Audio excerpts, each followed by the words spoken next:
Justin Timberlake is a successful musician who's also managed to make his mark in the movie industry. But his rise to fame has also been tinged with tons of tabloid gossip about his relationships and behaviors behind the scenes. From wardrobe malfunctions to manufactured drama, here are all the times JT has been out of sync.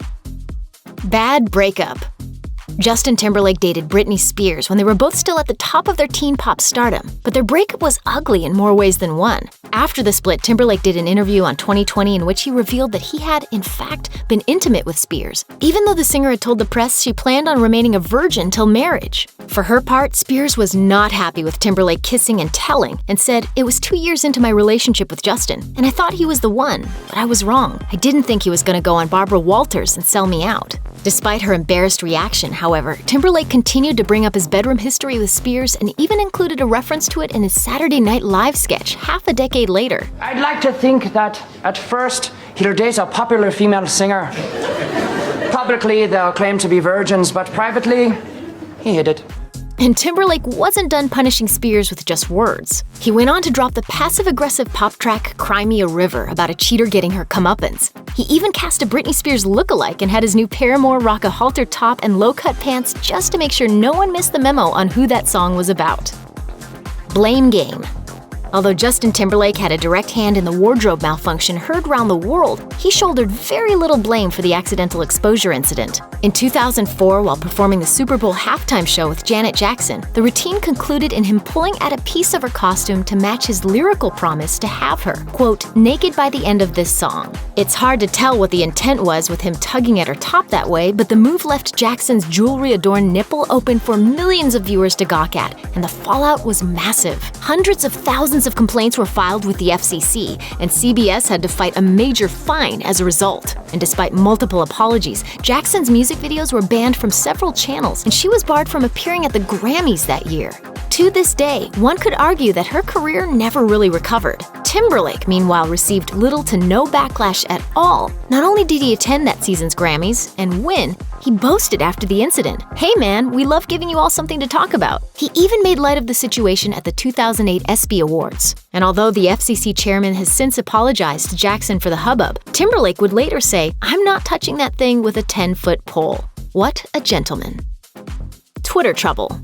In 2016, Timberlake learned a lesson that many other celebrities have awkwardly grasped since the beginning of the social media age.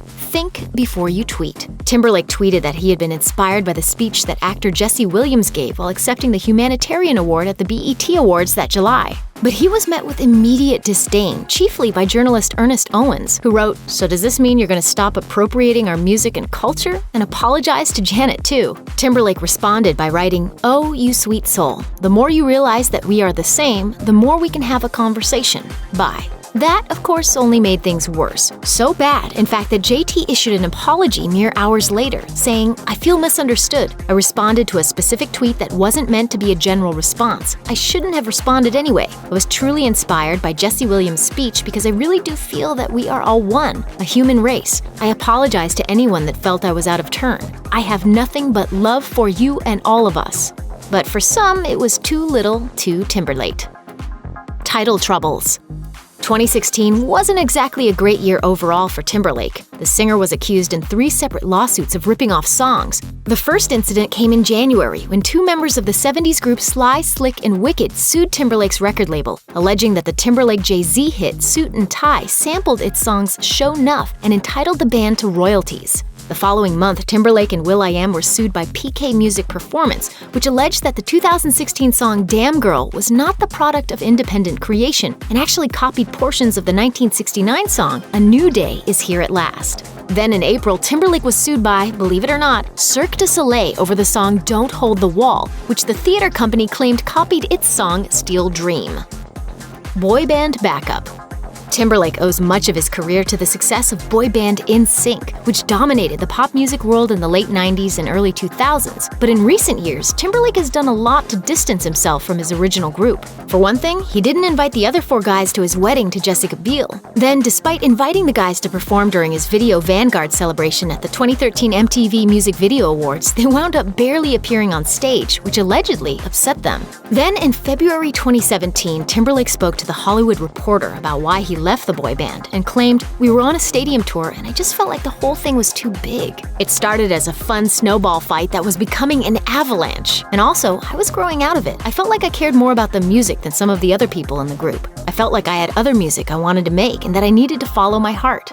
Granted, being forced to wear matching leather outfits and sing songs called Digital Get Down sounds like a miserable experience, but come on, don't bite the hand that once fed you millions of dollars. Thanks for watching. Click the Nicki Swift icon to subscribe to our YouTube channel. Plus, check out all this cool stuff we know you'll love too.